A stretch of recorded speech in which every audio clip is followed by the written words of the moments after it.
Sejarah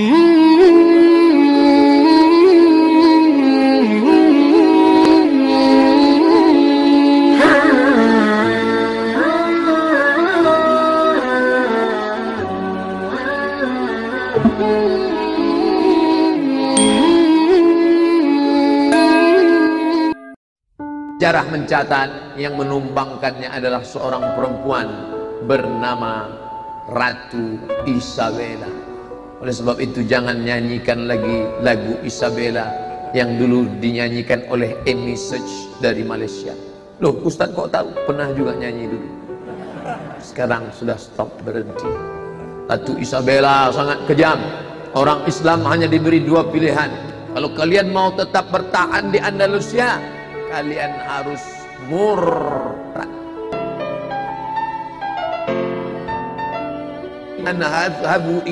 Uridu an adhaba ila biladil maghrib. Saya mau pergi ke Maghrib. Aku mau pergi ke negeri tempat tenggelamnya matahari.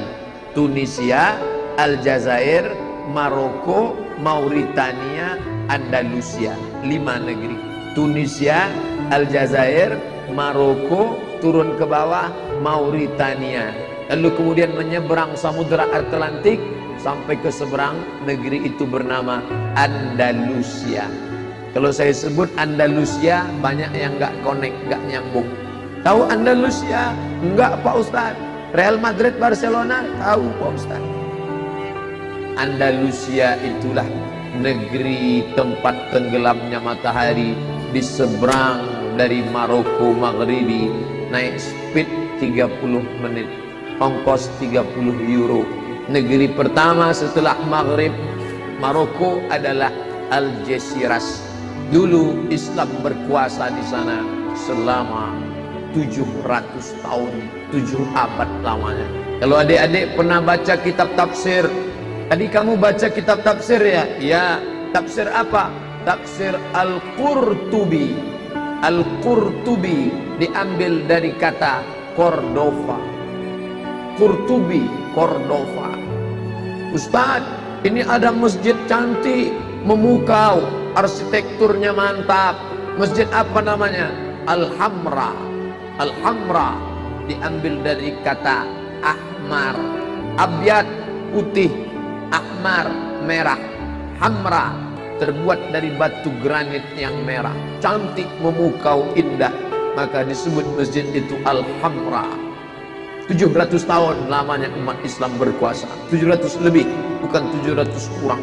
Tapi kemudian ketika Islam sampai pada puncak kejayaan, melambung di atas awan, lupa. Biasa, orang kalau sudah sampai pada puncak, lupa. Dan memang sunnatullah, bibit itu tumbuh, pecah, berbatang, bertunas, berdaun, berputik, berbuah, tua, lapuk, tumbang, mati. Islam pernah berkuasa di Andalusia dan kemudian tumbang. Sejarah mencatat yang menumbangkannya adalah seorang perempuan bernama Ratu Isabella. Oleh sebab itu jangan nyanyikan lagi lagu Isabella yang dulu dinyanyikan oleh Amy Search dari Malaysia. Loh, Ustadz kok tahu? Pernah juga nyanyi dulu. Sekarang sudah stop, berhenti. Ratu Isabella sangat kejam. Orang Islam hanya diberi dua pilihan. Kalau kalian mau tetap bertahan di Andalusia, kalian harus murtad. Tapi kalau kalian mau tetap Islam, out. Dicuci bersih. Mahkamah itu taftish namanya, mahkamah pengadilan. Taftish, diperiksa satu persatu. Bapaknya mana? Ibunya mana? Istrinya mana? Suaminya mana? Anaknya mana? Cucunya mana? Islam, out. Mau tetap bertahan di sini, kamu harus pindah agama.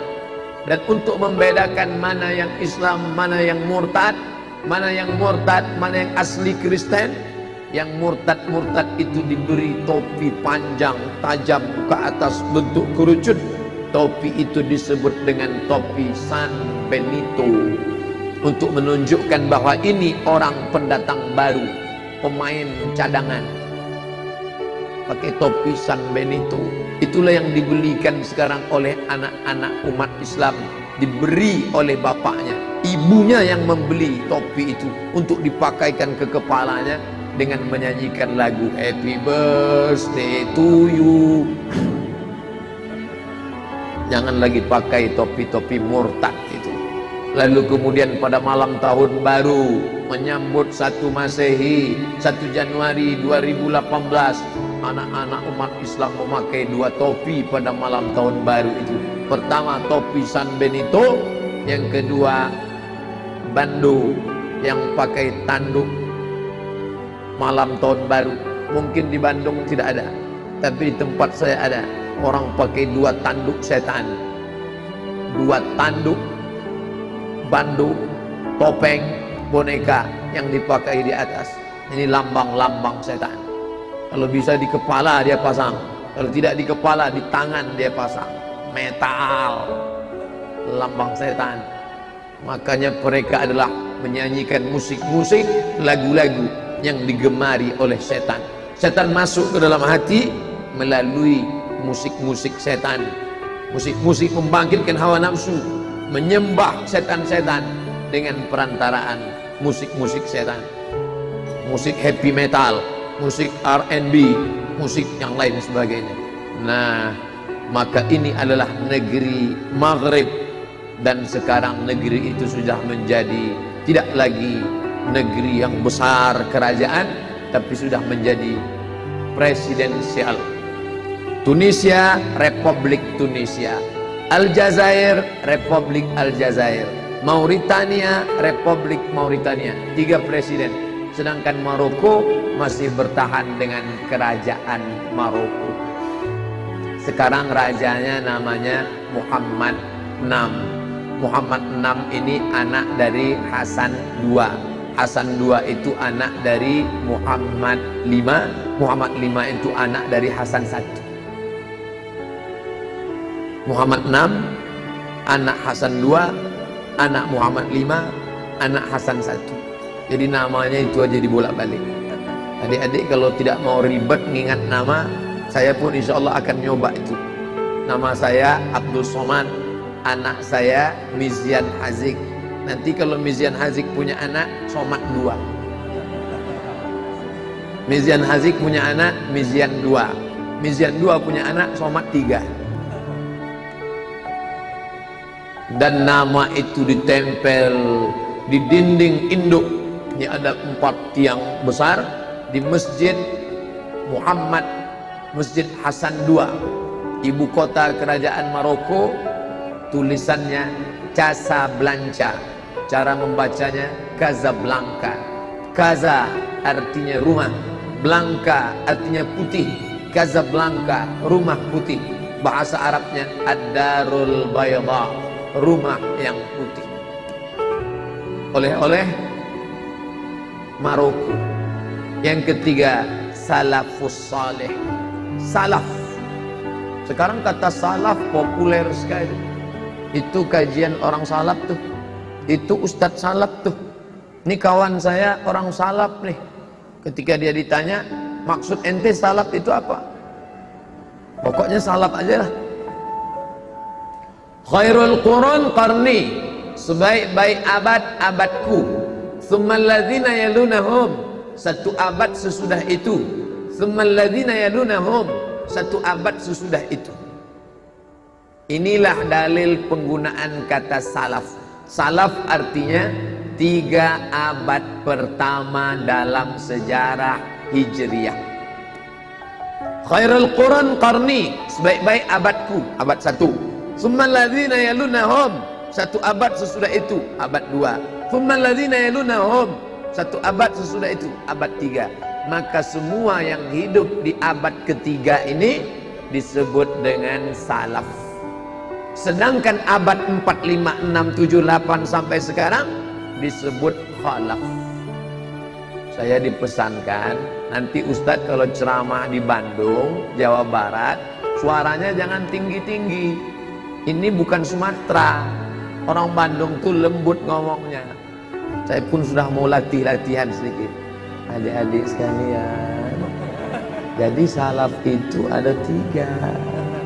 Ternyata nggak bisa dibuat-buat. Saya pakai style saja aja lah. 1 abad pertama, abad kedua, abad ketiga itu disebut dengan salaf. Nah, lalu yang dimaksud semua salaf itu baik? Tidak, karena tidak semua yang di 3 abad ini sebaik-baik semua orangnya. Maka yang baik itu disebut dengan salafus salih. Makanya Ustadz selalu ceramah, ini menurut tradisi salafus salih. Artinya orang-orang yang hidup di 3 abad pertama, tapi yang soleh-soleh saja. Apa ada orang salaf di Maroko, Pak Ustadz? Ya ada. Beda dengan Indonesia. Di Indonesia dapat dipastikan ulama baru sampai ke negeri kita menurut seminar yang diadakan di Medan, Sumatera Utara, dihadiri oleh Buya Hamka. Islam baru sampai ke negeri kita Nusantara itu abad ke-7 Hijrah. Abad ke-7. Abad ke-7 itu sudah tidak ada salaf lagi. Tapi penelitian belakangan diteliti oleh seorang guru besar di IIU, International Islamic University, namanya Profesor Dr. Naqib Al-Attas. Al-Attas artinya dia bermarga Al-Attas dari Yaman, tapi kemudian nenek moyangnya merantau ke Bogor, lalu kemudian beliau menjadi guru besar di Malaysia. Dia lebih dikenal dengan orang Malaysia, padahal sebetulnya dia Hadrami, orang yang berasal dari Hadramaut Yaman, lalu kemudian bermigran ke Malaysia dan di sana menjadi guru besar IIU, International Islamic University. Namanya Profesor Dr. Naqib Al-Attas, mendapat gelar doktor dari Cambridge University, London, Inggris, dalam bidang filsafat Islam. Kata beliau, sebetulnya orang Arab sudah sampai ke Pulau Sumatera sebelum Nabi Muhammad lahir. Belum Nabi Muhammad lahir, orang Arab sudah sampai ke Sumatera, dan orang Mesir sudah sampai ke Pulau Sumatera hanya untuk mencari pohon bernama kamper. Pohon kamper ini kalau dipotong dahannya mengeluarkan getah. Getahnya itu diambil oleh orang Mesir untuk mengawetkan mayat. Karena mayat yang dipakai kamper ini tidak akan dimakan ulat. Kamper kata mereka, kita menyebutnya kapur. Kebetulan nama pantainya itu Barus di Sumatera Tengah, sekarang Sumatera Utara, tepatnya di Tapanuli, namanya Pantai Barus. Maka kita pun menyebutnya dengan kapur Barus. Teh manis dikerumuni semut, dikerubungi semut. Gimana supaya semut tidak minum teh manis? Maka dikelilingi oleh kapur Barus ajaib. Kamar, lemari pakaian, ada coro, ada serangga. Bagaimana supaya pakai tidak dimakan oleh serangga, coro, kecoa? Maka letakkan kapur Barus, kapur bagus ajaib. Sebetulnya itu kapur Barus yang diolah dari kamper. Nah, hebatnya orang Mesir, kapur Barus itu bukan cuma untuk mengawetkan pakaian, jasadnya awet sekalian. Makanya kalau ada yang mau jasadnya tidak dimakan cacing tanah, makanlah kapur Barus. Jadi orang Arab sudah datang ke Pulau Sumatera, ke Pulau Jawa hanya untuk mencari itu. Tapi penyebaran Islam belum ada. Makanya di Pantai Barus ada makam tua, di situ ada batu nisan, ditemukan tulisan nama Fatimah. Fa alif ta mim ta marbutoh, Fatimah. Artinya apa? Orang Arab bernama Fatimah pernah meninggal di Pantai Barus, dikuburkan. Tapi Islam belum menyebar. Kerajaan paling tua yaitu kerajaan Samudra Pasai, nama rajanya Mirasilu. Mirasilu bukan nama orang Islam, tapi ketika dia sudah masuk Islam namanya berubah. Itu hebatnya Islam. Islam kalau orang sudah masuk Islam namanya berubah menjadi Malikul Saleh. Malik artinya raja, Saleh orangnya soleh. Malikul Saleh, raja yang soleh. Itulah dia raja pertama kerajaan Aceh. Itu pada abad 12 masuk 13. Adapun di Pulau Jawa, yaitu Sunan Gunung Jati, Sunan Bonang, Sunan Wali Songo, itu semua itu abad 14 masuk 15. Kerajaan Demak setelah tumbangnya kerajaan Majapahit. Jadi nanti kalau ada orang mengatakan ada ulama salafus soleh yang sampai ke Pulau Jawa, mungkin dia punya data, tapi saya mengatakan salafus soleh belum sampai ke kita.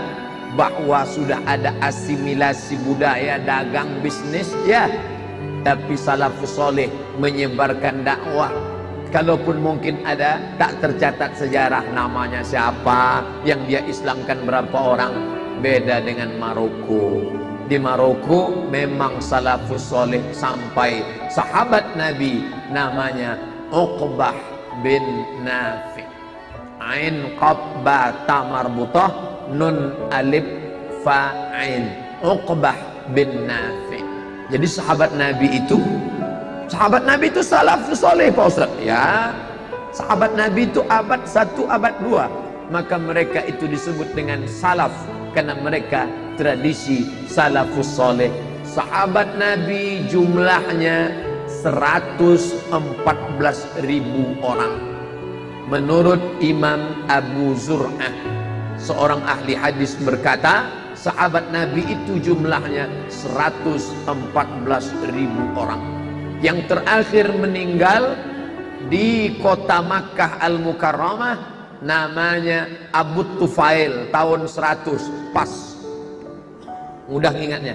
Nanti kalau adik-adik ditanya siapakah sahabat Nabi yang terakhir meninggal dunia, Abu Tufail meninggal tahun 100. Terbukti Nabi Muhammad tahu sejarah, tahu apa yang akan terjadi di masa akan datang. La yabqa ala wajhil ardi, tidak akan ada yang tetap hidup di atas muka bumi ini ba'da mi'ati sanah, setelah 100 tahun. Ucapan Nabi terbukti. Subhanallah, Masya Allah, la haula wa la quwata illa billah. Ternyata sahabat Nabi yang terakhir meninggal tahun 100 di kota Makkah. Tapi di Irak ada lagi sahabat Nabi yang meninggal sebelum tahun 100. Nama kotanya Basrah, nama negerinya Irak. Kufah di Irak, Baghdad di Irak, Basrah di Irak. Nama sahabat Nabi yang terakhir meninggal di kota Basrah adalah Anas bin Malik. Jadi jangan bayangkan sahabat Nabi itu setelah Nabi meninggal mereka duduk di taman Raudhah, sholat sunat, zikir, baca Quran, sholat sunat, zikir, baca Quran, sholat sunat, zikir, baca Quran, sampai malaikat maut datang. Bukan begitu. Sahabat Nabi itu orangnya petualang, explorer. Begitu Nabi SAW meninggal, mereka bertebaran ke permukaan bumi. Setelah Nabi Muhammad SAW meninggal tahun 11, Nabi meninggal tahun 11, Muharram, Safar, Rabiul Awal, hari Senin tanggal 12 meninggal Nabi. Lalu kemudian Nabi SAW meninggal, sahabatnya berpencar, bertebaran ke atas permukaan bumi. Ada nama sahabatnya Abdullah bin Abbas, sampai berdakwah ke negeri Taif, dari kota Makkah ke Taif. Ada sahabatnya namanya Ammar bin As. Ammar bin As perjalanannya lebih jauh lagi. Dia sampai ke negeri bernama Fustat. Fustat artinya kemah.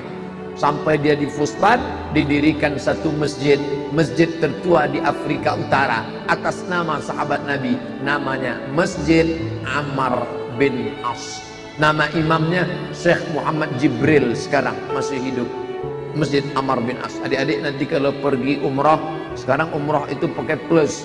Umrah plus Masjidil Aqsa, umrah plus Turki, umrah plus Kairo, singgah ke Masjid Ammar bin As, mampir ke Masjid Ammar bin As, masjid tertua di Afrika Utara, untuk mengenang nama sahabat Nabi Ammar bin As. Ammar bin As punya anak seorang laki-laki namanya Abdullah bin Ammar bin As, salah seorang sahabat Nabi yang menulis hadis. Abu Hurairah ngaku, aku memang sahabat Nabi yang paling banyak hafal hadis. Abu Hurairah hafalan hadisnya 5.374 hadis. 5374 5.374 hadis bersarang di kepala Abu Hurairah radhiyallahu anhu. Tapi ada orang lain yang hafalannya lebih hebat daripada saya. Siapa itu? Abdullah bin Amr bin As, yang bapaknya menjadi gubernur Mesir yang pertama pada masa pemerintahan Umar ibnul Khattab. Perjalanan dari Mesir ke Madinah, sekarang kita nyebutnya ada enak. Dari mana? Dari Mesir ke Madinah. Saya dari Kairo ke Mesir, dari Kairo ke Makkah. Dari Kairo naik bis 7 jam sampai ke terusan Suez. Dari Suez naik kapal laut 2 hari 2 malam baru sampai ke Jeddah. Artinya perjalanan kami 3 hari bis dengan kapal laut baru sampai ke Jeddah.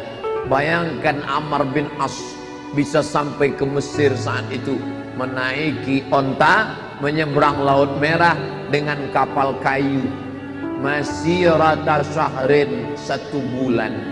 Jadi kalau ada orang sekarang kerjanya hanya berzikir mengingat Allah, baca Quran, nunggu mati, itu bukan tradisi salafus saleh. Salafus saleh itu adalah bergerilya menyampaikan agama Allah Subhanahu wa taala. Ayyahdiyallahu bika rajulan wahidan, satu orang dapat hidayah karena lidahmu, karena mulutmu, karena katamu, khairun, lebih baik, min humurin na'am, daripada engkau memiliki seekor unta yang merah. Dalam riwayat lain dikatakan khairun, lebih baik, minad dunya wa ma fiha, daripada dunia dan seisinya. Mereka lah yang mengislamkan Mesir, yang saat itu Mesir menyembah pokok kayu, menyembah lembu, menyembah sungai Nil, menyembah batu, menyembah hantu. Makanya adik-adik lihat di dinding piramid ada gambar matahari bulat, lalu kemudian ada gambar tangan, karena mereka menyembah dewa matahari yang disebut dengan dewa Ra. Sahabat Nabi sampai, Abdullah bin Abbas pernah sampai ke Mesir, Amr bin As sampai ke Mesir. Abdullah bin Amr bin As bahkan mengajar orang Mesir hadis-hadis Nabi SAW. Pada masa pemerintahan Utsman ibnu Affan, pembebasan Afrika Utara, Afrika bagian atas, Mesir, Libya, Tunisia, Aljazair, Maroko. Sahabat Nabi yang sampai ke Biladil Maghrib diantaranya adalah Uqbah bin Nafi. Mereka lah yang menyampaikan ini. Lalu kemudian dari generasi pertama ini muncullah generasi kedua yang disebut dengan tabi'in. Paling tinggi Nabi. Apa syarat mau menjadi sahabat Nabi? 3 syaratnya. Laqiyan Nabi, ketemu dengan Nabi. Wa amana bihi, beriman dengan Nabi. Wa mata alal Islam, mati dalam keadaan muslim. Kalau cukup 3 syarat